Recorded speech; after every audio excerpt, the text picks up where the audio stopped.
name is Katie Friedman. I'm Save the Sound's director of the Doherty Climate and Resilience Institute. It's a pleasure to be here. It is a pleasure to have you. I'd love to start off hearing more about the newly formed institute that I screw up every time I say the name of it. It's the Doherty Climate and Sciences Resilience Institute. Yeah. So close. You did great. That's generous. Happy to share more. So those who haven't heard of Save the Sound, I'll start there. Sure. We are a regional environmental nonprofit. We're focused on protecting and restoring Long Island Sound and all of the lands that drain to it. We work across Connecticut and New York to do that. And we have a range of amazing departments and teams that are working on a variety of climate-related issues. And so we realized we can really form a climate hub in this region through what we're calling the Doherty Climate and Resilience Institute.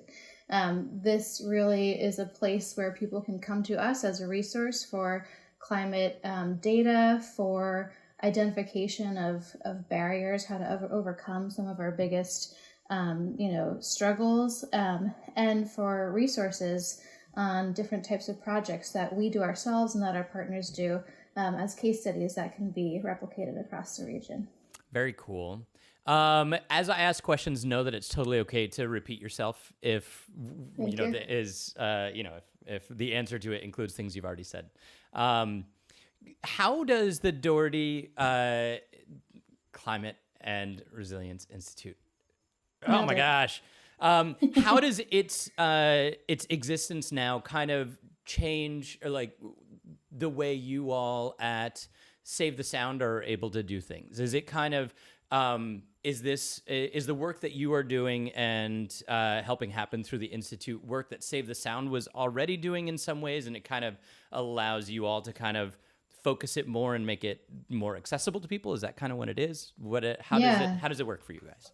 Yeah, you really hit the nail on the head. We've been doing work that's really been helping to build climate resilience throughout the Long Island Sound in both Connecticut and New York for many years. And so now by having this institute, this place-based climate hub, we're able to really unify our work internally, but also uplift and expand it and really be a resource for communities, for government agencies, for legislators. So we really are working not just on the ground projects, but also on policy that can help move this work forward. Cool. How recently did the Institute get off the ground, and have you been the director since it started? Or is this Yeah, it's a great question. The Institute started about a year ago, and I stepped into this role just a few months ago. I've actually been at Save the Sound for almost 5 years. Previously, I was our director of ecological restoration in New York, and a lot of our work focused on nature-based resilience projects like living shorelines, green infrastructure, and so I'm really excited to bring that sort of practitioner background to the Institute. Neat. And can you tell me a little bit more about the work that you used to do, the role that you previously had? And maybe we'll start there and we'll march back in time a little bit after that. Yeah, Sure.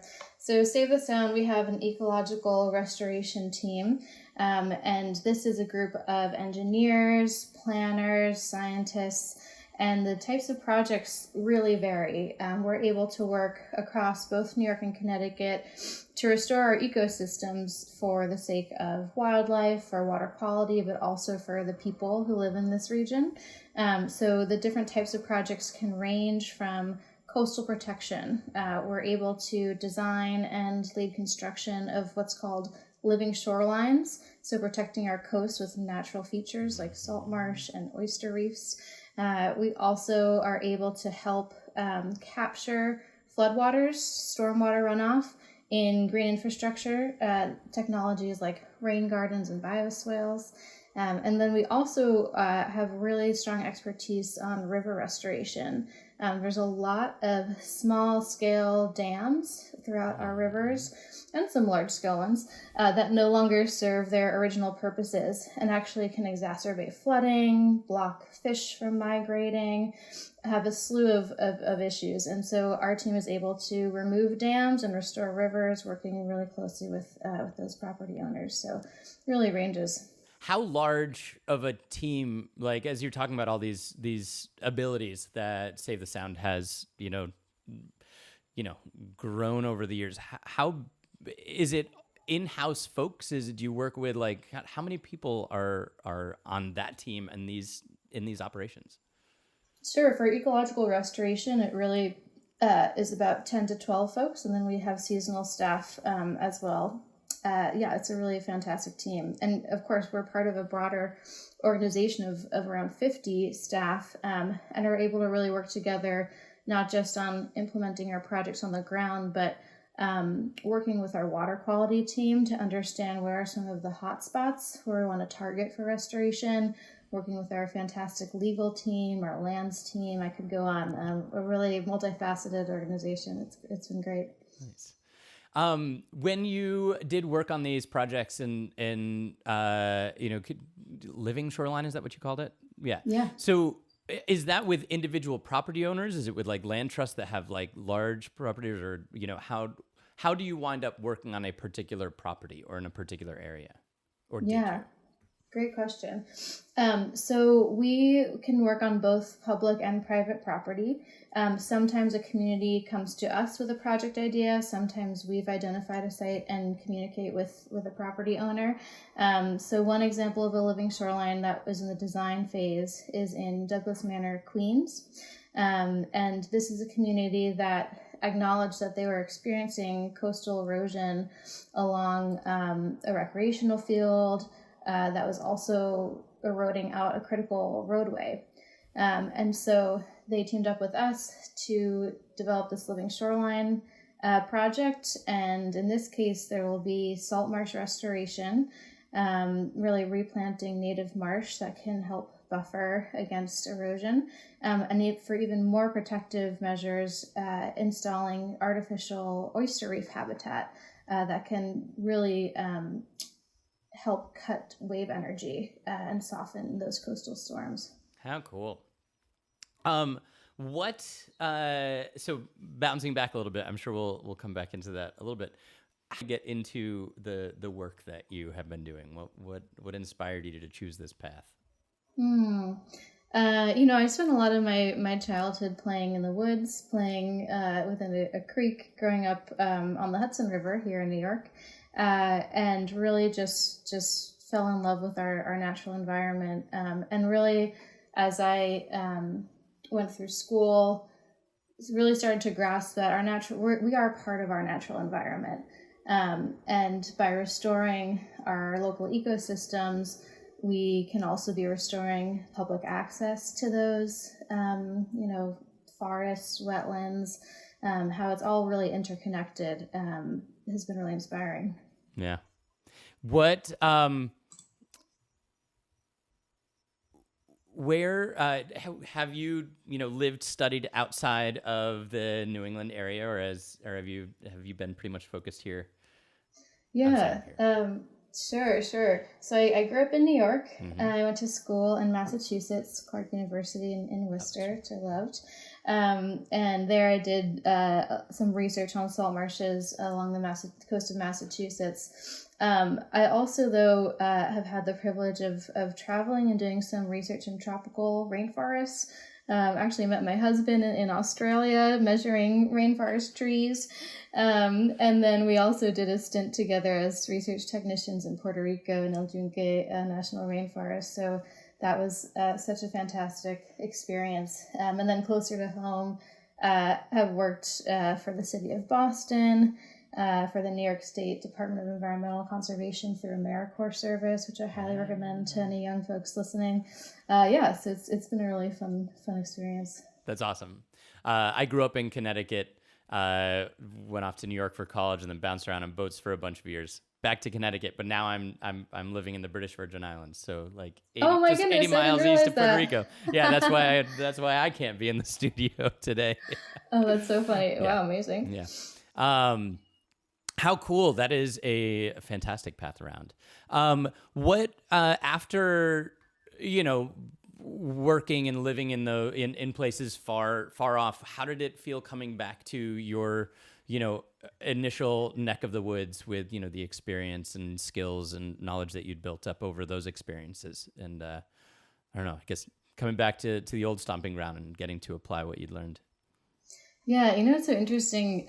Coming back home to do this work has been both comforting and familiar, but also I've been able to really explore so much of the area that I had never been to before. I worked also for New York City Parks Department in their Natural Resources group, and you'd be amazed throughout the 5 boroughs of New York City how many natural resources, beautiful parks, natural landscapes you can find, especially within the Long Island Sound area.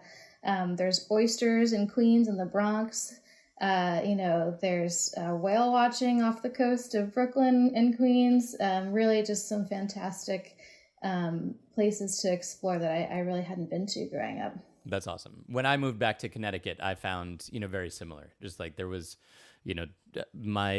I grew up in the town that I grew up in and explored that a lot. Like I knew just about everything to know about my town, but there was so much about the state that I had no connection to prior, and then was pretty amazed by, just how much was there.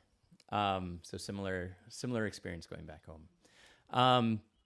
What's something that you have come to know over, let's say your handful of years with Save the Sound? And about how climate is affecting the world that we are living in as we speak. Like something that you've learned that you wish other folks, knew as well. Something that you could share to folks listening that, might be something that they haven't been able to appreciate yet. Yeah, sure. I think, especially throughout my time at Save the Sound, I think so many folks throughout the region in both Connecticut and New York are seeing the real-time impacts of climate change, whether that's flooding, from increased rainstorms or storm surge off our coasts, whether that's, air quality pollution from wildfires, rising temperatures that impact not just us on land, but the waters of the Sound as well. I think these are becoming clearer to folks. What I'd love for everyone to be aware of is that we have the tools to adapt and to become more resilient, and to restore our natural ecosystems and processes that can provide a lot of benefits to us. So I'd really love to share some tools in our toolbox that can really range from installing a rain garden on your property to capture that rainwater coming off of our roofs. That can be, like I've mentioned before, really shoring up our coastlines with natural features like shellfish and marshes. Really relying on nature hand in hand, and mimicking sort of those natural processes to help us adapt. Yeah. When where does it matter where people live? What type of a place they live in, whether it's urban, rural, are those steps that anybody can take to some degree wherever it is that they live? Yeah, these types of practices can really be adaptable.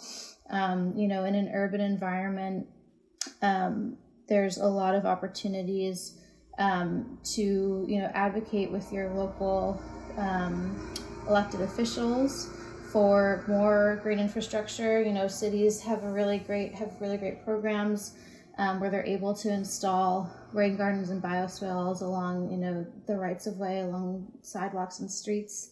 If you have your own private property, there's a lot of opportunity, even if it's a smaller scale. And then if you're on the Sound shore, we have resources to share with you about living shorelines on your coastline.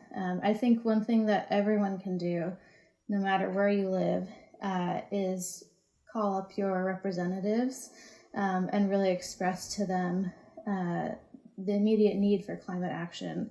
We have really great policy staff, and so we send out action alerts. Folks can sign up to receive those during the legislative session, and we really encourage and rely on residents to advocate with their elected officials to pass some critical legislation. Yeah. As you're talking with people, like stepping outside of work and just like into the world you live in, like how do you do you find opportunities? Do you find that you're having conversations about climate, like the world around us, with friends, people, just like folks in your everyday life? Or is that does it extend out that way? Or is it kind of like this happens at work and you don't there's not space for it in regular life? No, climate change and this type of work really pervades both, personal and professional aspects of life. My friends really think of me as a nerd, and they'll ask me, a simple, question. Hey, why do you think it's flooding in this area? And they'll get, a half hour, talk about how we've filled in wetlands and, historical wetlands. And, I pull up really what I think are fascinating maps of historic waterways that have been buried underground in New York City. There's some great resources online for that, and talk to them about all these opportunities where we can really work with water, work with nature. So no, it really is it's a part of my everyday, and I think it's a part of many people's everyday, even if the connection is not always being made. If you're stuck in traffic on a highway because of flooding, a lot of that has to do with choices made about infrastructure, and how we really need to think forward in terms of, updating our infrastructure for these climate impacts. What is something that you have gotten to do over your, I guess maybe at this point I'm wondering about the last handful of years prior to your current role? Something that you, whether it's something you got to do, a part of the sound that you got to be, working in that has struck you and stuck with you? Is there I really love the intersection of our urban ecosystems, our urban communities, and our urban, wildlife. And so I've had the privilege of being able to walk out onto a coastline in the Bronx and measure wild oysters growing along the rocks. We have great partners at the Billion Oyster Project, and so we're working on oyster reef design. And it's just such a great experience to drive through the Bronx, connect with folks in the community out on the shore, and really, see face to face these organisms, these ecosystems that are really right in our backyards. Yeah. That's having, gone to college and then lived in New York City, in Jersey City after that. It was my early times there was I lived on Manhattan. I was going to school. I was busy. I saw the rivers twice, I think, my first year in New York City. And then it is incredible how much, is just how much waterfront there is all over those boroughs, and how much the harbor, connects to those places. It's an incredible place to be and learn more and recognize what is right at the fingertips of the millions of people living there. Mind blowing. There's fun fact. There's 520 miles of shoreline across New York City. Wow, Lots to explore. Awesome. That's awesome. At this point, is there anything that we haven't yet spoken about on the conversation that we want to make sure we make time for or include? So I wanted to share that in Connecticut at the state level, this past legislative session, a bill was passed, Climate Resilience Bill, SB 9, that we're really excited about. This is going to protect people and vulnerable infrastructure from climate change impacts that we've talked about extreme weather, flooding, heat waves. And it's going to do this through a few different ways. This bill is going to require that when you buy a new home, there has to be flood risk disclosure so that you know what you're walking into. It's also going to help improve coastal site planning when residential development is happening. It will strengthen roads and bridges. And one important feature is that evacuation plans will need to be updated so that they're really in step with our current climate. And this bill, I want to note, was passed with really strong bipartisan support. This was fueled by public demand, really because Connecticut residents saw all too clearly what can happen when we have these extreme events and what can happen when we don't take climate change seriously. So we're really grateful to our legislators and to the public for pushing this type of legislation forward. Yeah. Cool. I was talking with one of the state legislators yesterday for this project, and it was nice to hear from his perspective some of the stuff that's been going on. As you sit here in this moment and look forward, like knowing what you know, and like obviously through work you have an incredible window into on the ground, like what the conditions are in our current moment of climate reality. As you look forward and stepping away from the work side, like what do you see ahead for us, and whether it's conditions or how we can approach it, or our ability to impact the our climate future? What does that picture look like for you?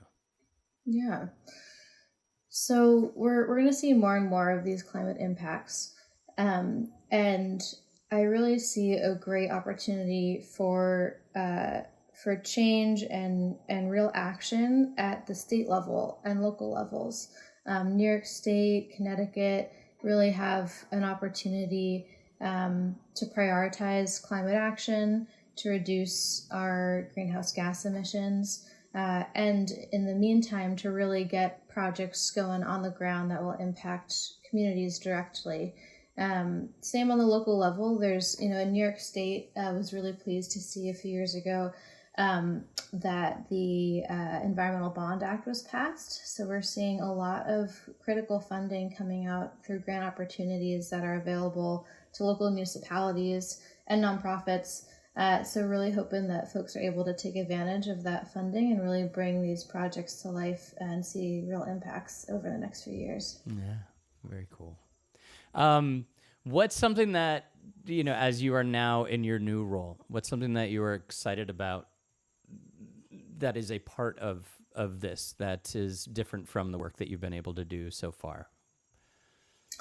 Save the Sound for several years has been putting out 2 different types of report cards that have been really impactful. One report card grades beaches throughout the region on how safe they are to swim. Mm-hmm. And another report card focuses more on the ecosystem health of our waters in the Sound. So they really touch on, is the water swimmable? Is the water fishable? And so the Doherty Climate and Resilience Institute is coming out with a 3rd report card, the 3rd of the series, that is going to be our Climate and Resilience report card. This is going to be the first ever regional look at climate resilience. How are we doing? What are some of the barriers? How can we, move forward? What are some key actions across New York and Connecticut for the Long Island Sound as a whole? So we're really excited to be able to start working on that, gathering, existing data for climate indicators, and really hoping it will serve as a great resource for communities and also government agencies. Very cool. Katie, thank you so much for making the time to join me and talk with me for this project. It's been really wonderful to talk with you. Likewise, thank you. You're most welcome.